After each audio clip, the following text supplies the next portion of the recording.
Hello guys, I'd like to show you the new doggy door I made for my travel trailer. Probably most RVs have the same type of door, and yeah, this inserts right in the door space. Got flaps for the dog. Pretty large size dog because I have a 100-pound pit bull. So yeah, let me show you what it looks like when it's in. Alright, well there you have it. Just takes about 10 seconds to put in.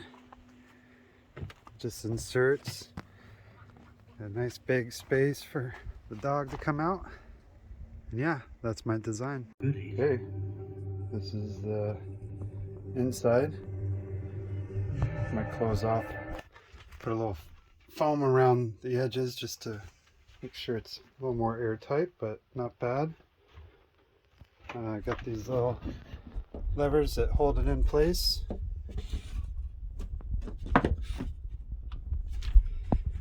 And yeah,